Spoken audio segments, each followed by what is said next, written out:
Theatricality and deception are powerful allies, but in the case of the Detroit Lions, they backfired. The NFL is now blaming the Detroit Lions for deception as to why the referee, Brad Allen, did not know who was eligible and who was not. Now, I didn't want to keep going with this. We are moving on to a new week very soon, and we're heading to face the reeling Minnesota Vikings team, who essentially has nothing to play for at this point as far as playoff positioning. They're still able to get in, but we need to focus on them. But we just need to tie this up. And this is not going to end. This is going to continue. This is probably going to go into the offseason. Would not be surprised if the Detroit Lions put out a proposal for some type of rule change or something like that. But an apology from the NFL, I made a video yesterday.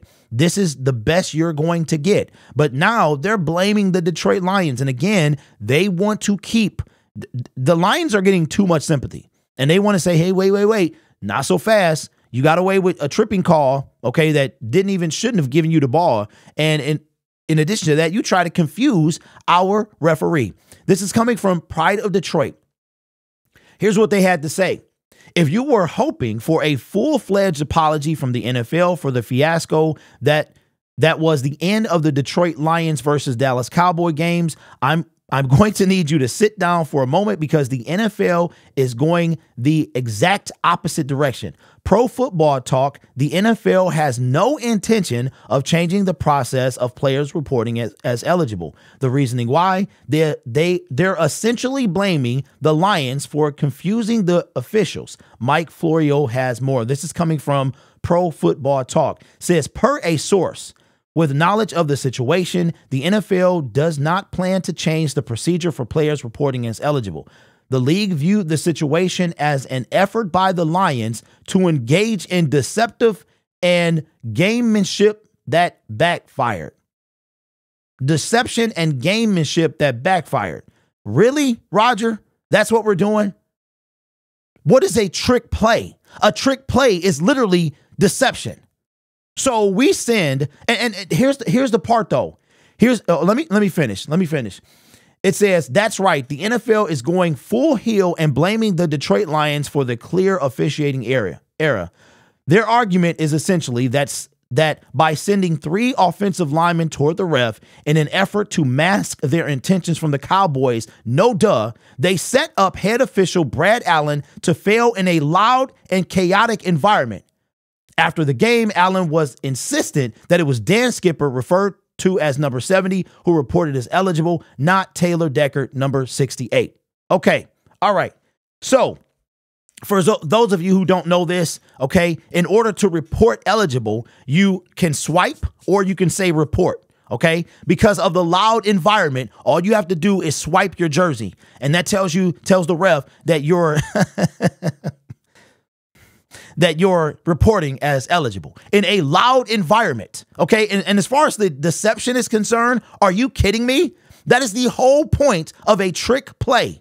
You're going to send 3 people. It is not the Detroit Lions' job to make sure that he knows who it is. They made sure he's looking at all 3 of these guys. So Dan Skipper and Penei Sewell are in closer to him. I'm sorry, Taylor Deckard. I'm heated. Taylor Deckard and Penei Sewell are closer to Brad. Skipper runs, okay, toward the huddle, toward the guys, all right? But at that point, there's no telling who gestured and who didn't. It looks like Taylor Deckard did, but you confused the head official? Why else are you the head official? You the one that make all the final determinations anyway. In a loud and chaotic environment? No duh. That's what you're supposed to do. Wow. So theatricality and deception backfires against the Detroit Lions. In my opinion, it was a beautiful play. It was a beautiful, and here's the topper to the whole thing. And this is why I got so mad. You talk about this stuff before the game. And Dan Campbell tells Brad Allen that, hey, we're going to try this play. These guys are going to get sent out in your direction. So you already knew it was coming. What this is Brad made a mistake. The NFL is not going to hang him out to dry, so they hang the Detroit Lions. What they did do, here's how you know the NFL knows that the Detroit Lions are right. They demoted most of his crew, and they won't go to the playoffs. That's how you know. So I made a video yesterday saying that this is the NFL way of saying sorry. But now they're like, you know what? We need to keep the primary focus. We're not going to make it about, we're not going to say that the refs did anything wrong. We're just going to demote them because we don't want all the attention on them. Are you kidding, bro? The NFL gets funnier and funnier every single day. Every year, man, is something new. Are you kidding? So they're blaming the Detroit Lions for trying to be deceptive. That was the whole point of a trick play. That's the whole point. And like I said, the icing on the cake is telling you told Brad Allen about this before it even happened, before the game started. So you know what? I've said this time and time again, man. I've had all the proof that I need. We still gonna rock out. We still gonna rock out. They now owe the Detroit Lions. And I said this in yesterday's video. They owe the Detroit Lions. And something is brewing. We'll see what that is as the playoffs abound. But the NFL is now blaming the Detroit Lions for being deceptive and gamingship. What are we, bro? Anyway, you guys are awesome. Take care of yourself and each other. And as always, go Lions. It's a hot mess.